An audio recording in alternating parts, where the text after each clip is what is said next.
There we go, and that is us live. Good evening, ladies and gentlemen, and thank you for tuning into another MMA UK live show. My name's Lewis Smith, and yeah, we appreciate the guys who's watching us and always supporting us tonight. We've got another good show. We've got two of the Mart Academy's finest, Ben Ellis and Aaron Khalid. Two guys who were meant to fight on Cageroys this week. Only one of them did, but we'll get to that in a minute. In between that, I've got to say a big shout out to our sponsors, Fight Fuel, who are supporting us through this podcast and all the others we do. So big shout out to those guys. But yeah, boys, big week just gone down. We had the Cage Wars Trilogy event Thursday, Friday, and Saturday. 3 nights worth of fights. Ben, I'll come to you first. You were meant to fight against Kingsley Crawford. It was going to be a big fight. It didn't go ahead. Can you tell us what happened with that fight? Yeah, basically we were traveling up on the Tuesday and we got the call. And you know when you can just tell from someone's tone of voice something's wrong. So I just said to Leo, I was like, look, I know it's bad. How bad is it? And he just said, yeah, he's out. I don't actually know the full details of it. I just know that it wasn't corona related. So yeah, I probably would actually be interested to find out the exact reason of why Kingsley couldn't travel up. All I know is that he didn't go up to Manchester. So yeah, I had a choice literally whether to turn the car around and go home or go up, make weight, and just hope that I'd get a fight somewhere. So obviously I travelled up anyway, made weight, but didn't get to fight. So yeah, all in all, it was pretty depressing. Yeah, pretty disappointing. And obviously, you're 2-0. You're a big prospect coming out of Wales. One of many coming out of Wales. I mean, what's it been like for you, sort of going through all that and not getting a fight at the end? Yeah, I think being only 2-0 makes it a lot worse. I think if 5, 6, 7-0, you sort of dust it off and it's not so bad. But whereas like being only 2-0, I feel like I've had 3 fights cancelled this year. If you're 5-0, that's when it really starts to get serious.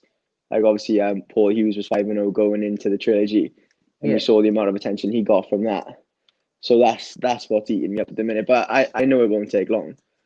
But that's what's giving me a harder time than anything else, I would say.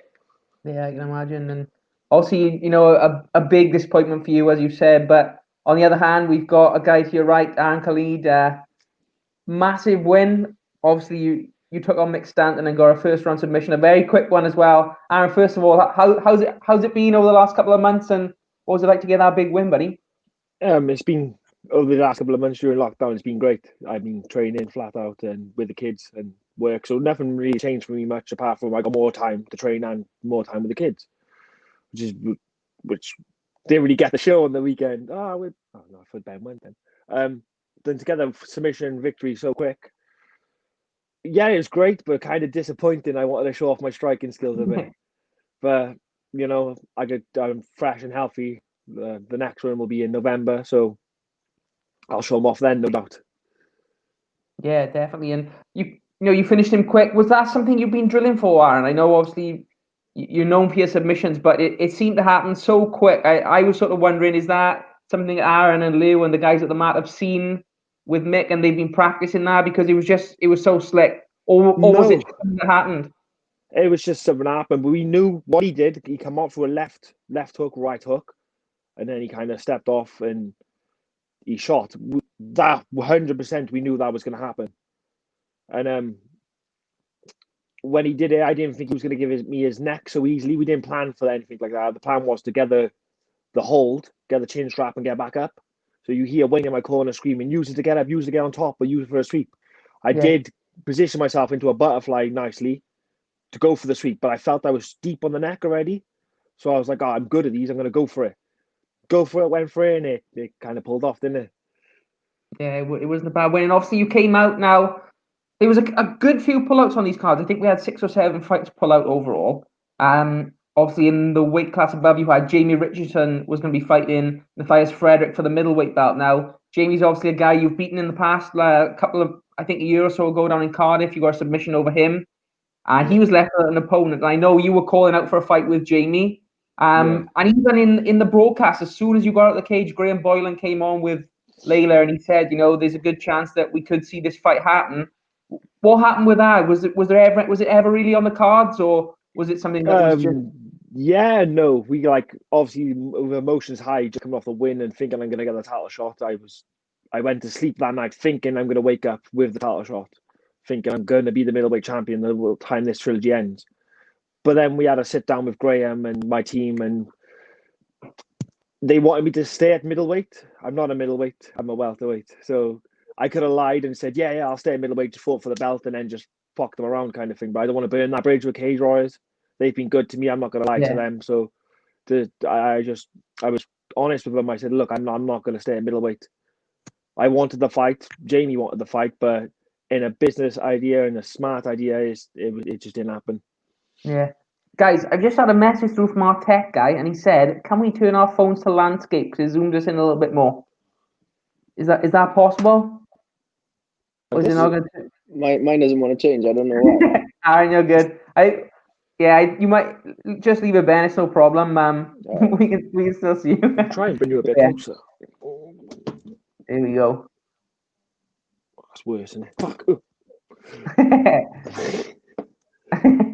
That's I think I was just saying earlier. Last time me and Aaron did one of these, it was a couple of years ago when he first sort of burst onto the scene, and we started doing these, and we didn't have the technology set up quite well back then, and we used to have a great deal of difficulty getting these done. So it was nice to kind of get things smooth today. But it's great to kind of see that we worked the way at MMA UK and you guys obviously fighting through from the start. So that's always cool. But obviously you said you didn't want to mess Cageroys about. You agreed to stay at middleweight.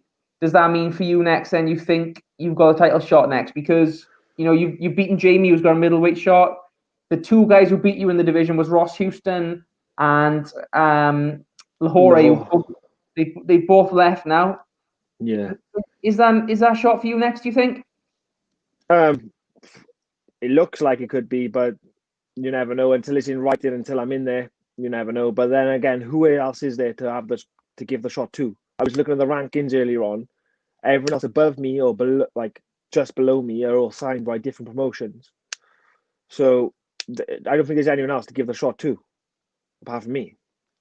And I was thinking about that Lahore rematch. I did have a look at his social medias and stuff because I reckon I can't beat him. And but he's signed with PFL now, isn't he? So that's obviously not going to happen. Yeah, but so I reckon that title fight should be mine. Yeah, I mean, I know a lot of people are calling for it. I know Ben was obviously leading the charge, throwing the tweets around. A lot of people want you to get that shot. And I mean, was it hard for you bouncing back for this one? Because, you took that submission loss to Lahore last time. I think a lot of people probably didn't expect that for him to pull out of the bag with a submission. Was there any sort of thoughts of nervousness coming into this one, or was it just business as usual? No. If anything, this was better. This was the best camp I've had. This is the strongest mentality I've had going into a fight. Like, we were backstage watching Adam Singer and Hingat fight, and I just couldn't wait to get in there. I was like stood there, like not nervous, not anxious, anything. Just couldn't wait to get in there. Yeah. And Lahore got me with that weird kind of modified guillotine. I stole that from him. I've been using it in training a lot. So I can't wait to serve someone with that and be like, I stole that from you. Yeah, I don't think we've spoken to you since that one. That was like a kind of a trade-off, wasn't it? Him trying to sub you trying to sub him back and forth until obviously you got the sub. But like you said, it's one of those things that the old saying, win or learn. And I guess you've shown you've definitely learned after that one. So and not only that, but you're really a stalwart in this division now. You've fought with Cageroys for a long time. I think the majority of your fights are with Cageroys. So I mean, for me, I don't know if there's really many more deserving people for that belt. Obviously, if Mason vacates now, than yourself, which you would obviously think he would want to kind of leave it now after that and move on to the UFC. But he'll probably get signed up when he's double champ. It'd be weird if he didn't get signed up. Yeah, you definitely think that. But I know you said about you can't, but I want to sort of swing this one back to Ben because what I've seen sort of the training in South Wales the last couple of months is that there's been a lot of different guys getting ready for this trilogy card. We've had Mason, we've had you two guys. Obviously Liu Long has been preparing to go to Bellator as well. Ben, what's it been like sort of being in that environment? Because I know you kind of gone back and forth the gyms a little bit. I've seen you down there on the pictures. What's it been like being in there with all you guys pushing together to get to the same goal and win these fights? Yeah, to be honest, it's been great. I think now more than ever, there's a real emphasis on the boys pushing together. I think outside of the Math Academy, I spent most of my time in terms of individuals with Mason Jones and Aiden James. And it's just so crucial to get like those different looks. But then inside the Math Academy, it's just like Lou by nature is very laid back, and he'll cover all the areas, but not so much in a formal manner. Whereas some of the boys now are a little bit more OCD, and we have a bit more of a plan in place. Yeah. And it's literally just led from strength to strength. Now we pretty much know what we're doing every session of the week at the start of the week. Everyone's got to say if we feel like there's something we're missing out on. Someone will chirp in with something, and I think it's really, well, obviously it showed with Aaron. It's definitely going to show with Lou on Thursday, and as soon as the shows are back, I think it's really going to show with a lot of the amateur guys we got on the scene as well. Yeah. How has Lou been looking? Obviously, he's got a big fight coming up against D'Amelio. Always a big fight, obviously, with him now being on Bellator. But is he sort of up for this one, do you think? Yeah, mate. 100%. He honestly, mate, he's such a handful. Not to talk too much about what goes on in training and stuff, but we've never had anyone come to the gym and give Lou too many problems ever. And I think for him now, he's in a state of mind where he's ready to go into the cage and show that on fight night. And when he does, I think he's going to hurt this guy really badly. Yeah, definitely. We're looking forward to seeing Lou fight. We've got a question coming in for you, Ben, from Glenn Williams, who's saying you've had 3 fights cancelled and should be in a position from the Sledge yet. He's saying you should be in a position now where you can call people out. If you could pick your next 3 fights, who would be having the treatment off you next? Oh, man, that's a proper question. Shout out Glenn Fedus. So if I was going to suppose the next 3 fights, it would be 3 of the people who just fought on the trilogy. So you'd have obviously I'd be asking for the winners. So Paul Hughes and Visanich. And then flip a coin between Amiable and Aiden Stephen. Ideally, I want to beat them all. I don't really care too much about what order I do it in. Vucanic, like obviously, pardon? Jordan Vucanic. Well, that's how you pronounce his name. Yeah. So those 4. Another guy in the mix is James Hendon. Like I've heard of him obviously when he beat Kingsley Crawford, who I was signed to fight, and he beat Dares as well. So he's someone who's in the mix. Yeah. So yeah, those 5 names, any one of those 3 would be great. Like they're all not bad, but they're not anything special. I didn't watch those fights and think I wasn't overly impressed by any of them. Obviously, they're not bad, but I can definitely beat them. I just can't wait to do it now. They ain't no Welsh Khabib. Yeah.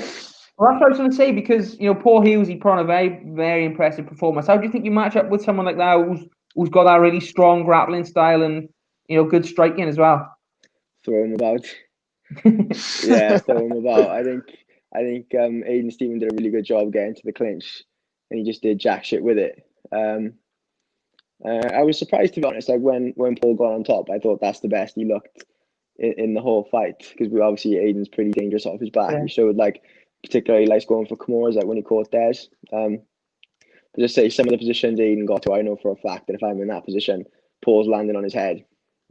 And then the striking, I don't think he did very much striking. He looked, obviously he's competent striking. He's striking. He looks like he throws with a lot of intent, but he didn't throw a great deal.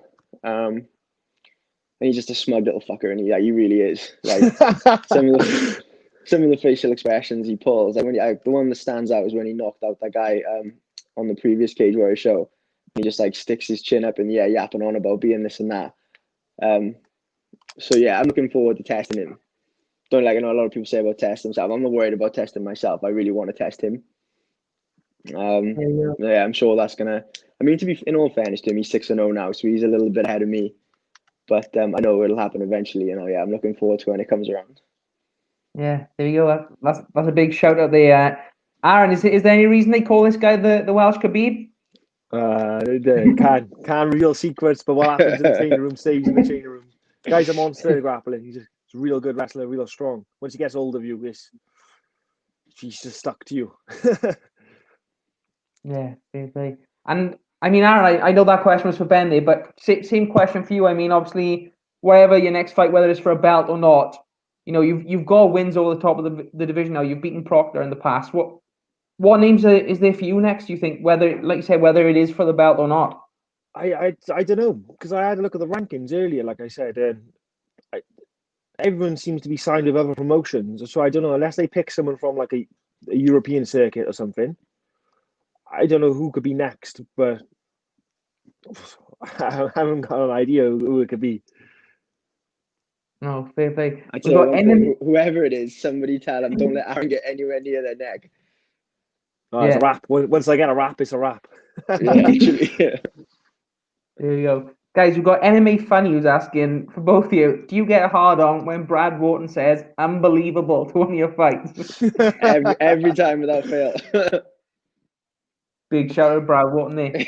And Peter Knox is saying, if you could change one rule in MMA, what would you change and why? Aaron, I come to you with that one. Any ideas on that one? Knees to the head to a downed opponent. Okay. I think they should stick one rule. If I had to choose one, yeah, it'd be that knees to the head. It finish fights way more. You imagine getting north south and just drilling knees into someone's head, fight be over. Yeah, is that necessarily a good thing though? Like, if we're just gonna see guys get finished quickly with those knees to the head, or is it just all part It of the sport? stops stalling. It stops stalling on the ground a lot. Because Yeah. I don't know about other people, but on my back, I got long limbs and I can knee someone from the head from my back pretty easily. So yeah, it just add another tool to the arsenal. Ben, any ideas if you could change anything? That would be my first choice as well, but my second choice would be I'd allow headbutts. I would. I think it's legitimate. I don't see how using your forehead is worse than using your shin. And I think it really changes the whole dimensions of being in someone's guard. Because obviously, you say if your posture is broken, you can use your head. So yeah, I'd go for that. Plus, I got a head like rock as well, so it would work in my favor. Yeah, there we go. That's two good shots actually. Katie Hunter Aaron is saying she loves your wallpaper. I don't know if she's being serious or taking the piss, but I've just moved into this room I have, so it's not mine, it's whoever it was previously. yeah. I might keep it though, it's nice. I like it as well. Guys, I want to ask, well, like we spoke about a little earlier, that you've got all these guys pushing together now. Two other guys who you train with quite regularly was on the cards. You had obviously Mason Jones. I want to speak a little bit about him. Where you Aaron first, he stepped up to welterweight. He beat a much bigger guy in Aaron Proctor. What was it like to sort of see him do that and be around him this camp and watch him put a guy like Proctor away who was much bigger? Amazing. He did the perfect game plan. He slipped Proctor's jab well, countered him well. I knew it was going to be a TKO. I didn't know it would be that early though. Just how their styles are. Proctor's a very good martial artist, but he's not a fighter. He doesn't like people up in his face. Where Mason's both. He's a martial artist and he's a fighter. He's going to get up in your face. He's going to make it dirty. He kept it in the boxing range, which was perfect. I was buzzing for him as soon as he dropped when he dropped in the first time. I almost lost my shit because I thought this fight was going to stop. And he got back up and got dropped again. I was like, oh, it's over now. It's definitely over. Mark let it go on a bit. Yeah, Bollard let it go on a bit longer than I thought it was going to go on. But Mason's a handful at lightweight, and he showed a welterweight. He looked outside and height wise, but Mason looked thick in there as well. He looked powerful. Yeah. Back down to lightweight, do you think, for him, Ben, now? If he goes from Cageroys to UFC? Oh, yeah, 100%. I think that win does so much for him. Obviously, like the two titles, but just having the guts to fight somebody who's clearly that much bigger, and then to break him the way that he did is sort of like he's ticked that box. He's got to get signed, and when he does, he should be in his correct weight class, which is obviously lightweight. Yeah, but definitely. yeah, like Aaron, I was so happy for him. He's, like you say, he's a martial artist, but he's a fighter as well. And he did. I thought he was going to break Proctor, but I didn't realize it would be that early. I was surprised with the size difference. It was huge. I didn't realize he was that much bigger. Yeah. Hey, Proctor's marked down as 5'10". I was looking at the topology of the card. He's 5'10". And I was like, no way is this guy 5'10". I'm 6 foot. He's taller than me. Yeah, he's like 6'2". He's like 6'2" at least, I think, and he's Whoever Yeah, at put least him down he's as got to 5'10" be. is sneaky. yeah. And the other guy who thought you guys know quite well, Aaron, was Craig White. Now Craig, obviously, he took a loss to James Webb, and I think he retired in the cage. What's your thoughts on Craig's retirement? Obviously, he's a guy he's been up to the UFC, fought in Cageroys a long time. What do you make of Craig leaving his gloves in the cage there? He's done it all, haven't he? For someone who didn't think he was going to get far in the sport, he's done it all. He was on a good win streak in Cageroys. He got signed by UFC. I mean, he's done all he can. He's ticked all the boxes, really. So I don't think there's much more for him to do. I think he realizes he can't get back to the UFC, which is sad to say, really. But he's done it all, haven't he? Any disappointment? Or saying, like I said, you've trained with him. He does quite a bit down the Mat Academy. Is there any sort of sadness to see him leaving it there, or you kind of happy that he's? I'd rather him retire on a happy note or on a win. But he fought a tough boy in James Webb as well, didn't he? At middleweight as well. I don't think he's big enough for a middleweight. He's huge, isn't he, for a welterweight, but not for a middleweight. But yeah, it would have been nice to see him come off a win and then retire. Yeah. Obviously, big shout out to Craig White as well. It'd be great to maybe get him on one of these shows soon and sort of let him have a final speech. We've done a lot of work with him, but I mean, yeah, he's like you said, he's done it all. Been to the UFC, fought some absolute legends in the sport. So yeah, big shout out to Craig White and all the best for the retirement there. But from sort of one scale to the other, we go from a guy who's retired to a guy like Ben who's just starting out. I mean, for people who don't know you so well, Ben, what got you into martial arts? Because you've been around for a little while, but I only really came to know you about this time last year when you fought Scott Pedersen. I think it was the Battle of Porthcawl, wasn't it? Yeah, it was. Yeah. So my grandfather was a professional boxer, and then my uncle was a professional rugby player. So literally growing up, I sort of had a hand in each box, so to speak, where I would do a lot of boxing training, but then I wouldn't compete too much because I'd be playing rugby at a decent level as well. And that sort of carried on literally all through my teenage years. And I wasn't fully committed to it. I was committed in the sense that I never missed training or anything, but I didn't have a tremendous passion for either. It was just something that I did because I knew people who did it to a high level. And then I sort of stumbled on MMA. And then literally from session one, I was like, right, this is proper. Just because in boxing, obviously, it's so much relies on range. And I'm naturally stocky. So I'd be fighting at 69k for an amateur boxing fight, fighting someone who's like 6'2" and I'm 5'8". And it would just be so frustrating because I'm just thinking to myself, I'm so much thicker than these guys. If I grab them, they're fucked. I don't know why I thought that because I couldn't grapple at the time. But then, yeah, so I picked up MMA and literally just took to it straight away. So at that age, I would have been 21, I think. I was in uni and then I moved back to Wales. I was friends with Josh Ellis at the time. That's it at the time.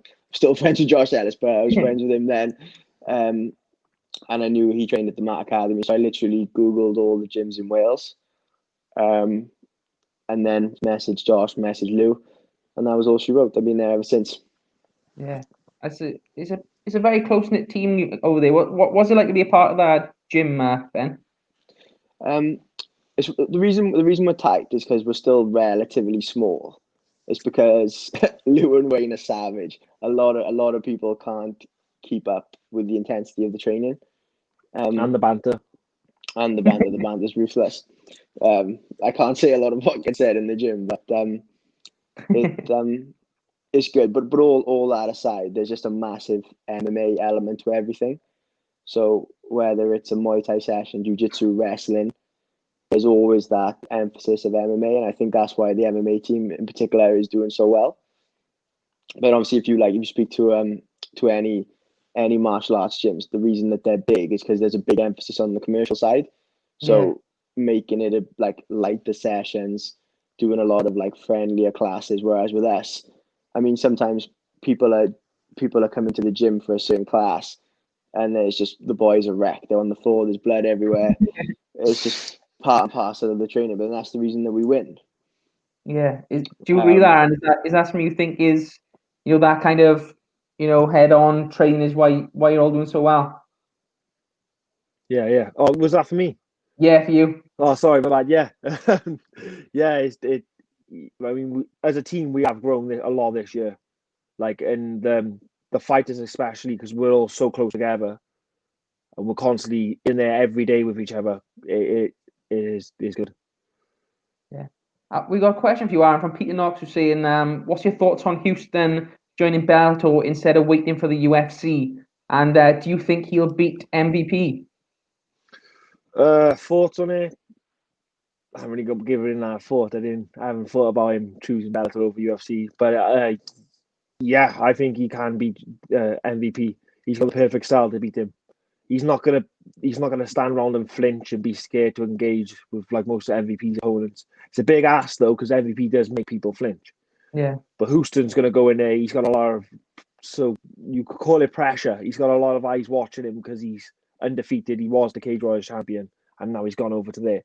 So he's gonna have a lot of eyes watching him. He knows this, and he's gonna put it on MVP. It's a huge fight for Houston, and they're fighting in Paris, aren't they? Yeah. I think it's the main event. Oh. Again, that's going to be a lot of eyes on that, considering it's the first event in Paris. Yeah. And I think as well, it's kind of the toss-off, is it? Like if you would have defended again, you might have gone to the UFC and fought in obviously the better league, but you would have been starting off at that entry level. With obviously signing for Bellator, he's gone in and he's literally From the top right in the deep end, yeah. So I suppose it's that 50-50 thing is what you rather. And I mean, I to be honest, I don't blame him. Like it's going to be a big show. I think they might even be having a crowd in Paris as well for that one. So I mean, amazing. Not too bad. I mean, for you, Aaron, obviously a guy, you're sitting at the top of the division now. You've beaten a lot of guys. For you, which do you see as your future? Would you, if let's just say you win another couple of fights in Cage Warriors, would you prefer to go to UFC, or would you be more inclined to take like a bigger fight in a place like Bellator? Well, first off, I want to win the title. I want to get to the top of this division, conquer Cageroys division, and then once I do that, whoever comes knocking first, really. But obviously, the UFC is the main goal. That's the big shows in there. That's the Premier League of MMA. So that's where I want to go. Yeah, no, Ben, I know, like I said, you're even kind of further down the ladder than I. You're still only 2-0. What's your sort of aims for the near future in your MMA career? To be honest, I don't really have any aims. I literally just like to fight. And then it just so happens that a byproduct of winning fights means that you tend to get offers. I never really thought about going pro. Yeah. He didn't even want to fight. Yeah, he had to get talked into his first fight. Literally, my motivation for training was we have a story in the family of my uncle getting into a fight with a couple of boys, and then my grandfather got a call, so we went down to meet the boys. Yeah. And then being a professional boxer and then not knowing too much, he went through them quite a bit.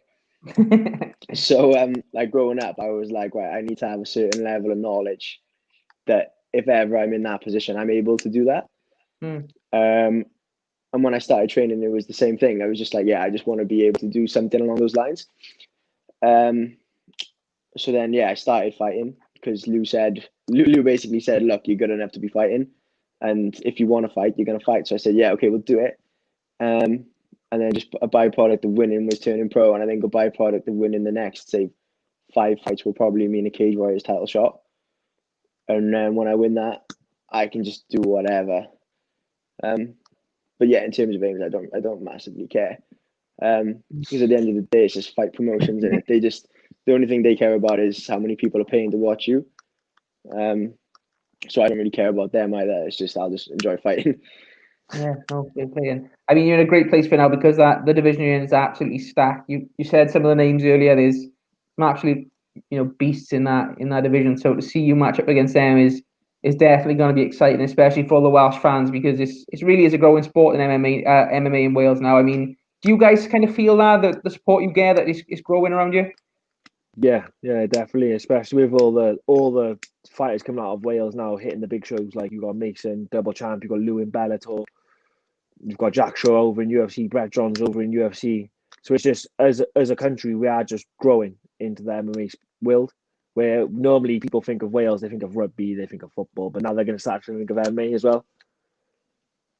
Yeah, likewise. I think to say as soon as you have a few guys doing well, and we've got more than a few guys doing well, it just grows. Like I'm really lucky as well. I've got quite a big following. Like I said, a few hundred tickets every time easy anyway. And say there's just every time you win, it gets bigger and bigger. So, and it's some of the guys coming through. Like shout out Ethan Silver, who trains with us at the mat. Like people like him who are coming through the ranks are just going to take it to another level entirely, I think. Yeah, we got a whole bunch of young kids coming through that just like would wipe the floor of any of us. Once they reach that certain age, it's going to change everything dramatically. Yeah, no, it's good to hear these guys coming through. Speaking of big shows, Ben, you mentioned it there. What was the experience like with the Cageroys trilogy? Obviously, it's a strange time. We haven't had any local MMA shows for a good few months since lockdown started. Obviously, the last one was when Mason took the lightweight title up in Manchester back in March. What was the process like? I know you had to go obviously through a bit of quarantine and a bit of lockdown. What was that whole process like for you, and then not be able to fight at the end as well? So the fact that we knew that the fight was off is what made it difficult.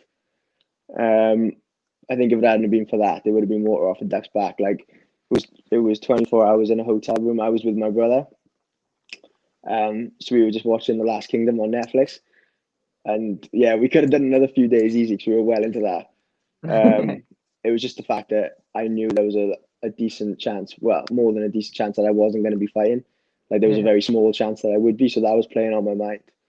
But if it hadn't been for that, it's easy. I think there's been so many examples of people having to do some really drastic things to be able to fight. Someone says, look, you got to stay in a hotel room and then you've got to stay in a bubble for what, 2-3 days? I mean, it's nothing in it. Yeah. So was there, just to touch back on that, Ben, quickly, was there any, obviously you went there knowing that Kingsley wasn't going to be fighting that weekend or on the Thursday even. We found out on the way. Was there ever any names thrown at you to say, like, you could potentially step into this fight or that fight? Or was it literally just, come out, make weight and take your chance if anything happens? I said I'd sign to fight any of the featherweights. So if any of the featherweights dropped out at all, I'd fight any one of them. That includes the title fight as well, which a couple of people were tweeting about. I spoke to Graham about that. He said he was tempted, but you say realistically, you can't have a guy who's 2-0 fighting for the belt. It just it diminishes what the title's worth. So I understand that. Like I said, look, you could have me fighting for it and just make me not eligible to win the belt. But again, it doesn't really work. And then there was a very short discussion based on like if a bantamweight would be willing to weigh in at 145 or if I'd be willing to weigh in at 155. But I wasn't very keen for either of that because I feel like there's a massive asterisk next to it. Like if I beat the bantamweight, and I say it's not just a bantamweight, it's a bantamweight who's scheduled to make bantamweight weight that week. So there's a big difference between giving someone 6 weeks notice and they can like adjust their weight accordingly, and then finding out that week. Like I mean, you saw the size difference between Mason and Proctor, and that's with Mason having 8 weeks notice. And then to be honest, my brother had a word with me on the way up, and he was like, "Look, if they offer you a lightweight, it doesn't really matter what lightweight. I think it's a dumb move. Like you're going to want to take it just because you're going to want to fight. But the reality of it is, they're going to have at least 10 pounds on you." And probably more in the cage. He's like, it's not a professional decision. And then literally as soon as I got there, Wayne was on the phone saying the exact same thing. That's Wayne Samway. So shout out Wayne, he came up with us and spent a week with us. Yeah, stayed in my room. Yeah, so that was basically a conversation over like once 2 or 3 people who you respect all tell you the same thing. That's what I said to Cageroys. I was like, look, any featherweight, I don't care, but I don't really want to be dabbling either fighting someone significantly smaller or fighting someone significantly bigger. Yeah. What when you plan on going back now? Because I know obviously Cageroys is they're recognised by the government now, but I don't know if they've announced any show dates. When is it? Just as soon as possible for you? I think the plan's November. November, is it? I think they're going to do another trilogy in November. Well, and Aaron, for you as well, what was the experience of the trilogy like for you? Obviously, you got a big win. It was good. The quarantine in the room was kind of annoying. because I had to stay in a room and having to wait to be released from the room was driving me being insane. While weight cutting isn't the best thing. And yeah, our room didn't really have good Wi-Fi either, which was annoying because we couldn't watch anything, we couldn't do anything. But once we let out our room, yeah, I liked the experience being around all the people who were fighting as well. It was like good atmosphere around the hotel because we were only allowed on 2 floors or 3 floors, I think it was. So we were constantly bumping into other fighters. My opponent, I bumped into him like 3-4 times. And like all the fighters had breakfast together. It was really good. Like the atmosphere was good. You could tell, even though everyone was going to be fighting each other, everyone was there respectfully and like giving respect to each other as well. It was a good feeling. You seem to have a lot of respect with Mick. Is that the case? I have respect for anyone I'm fighting. Like we all got the same goal, haven't we? Yeah, no, that's fair enough.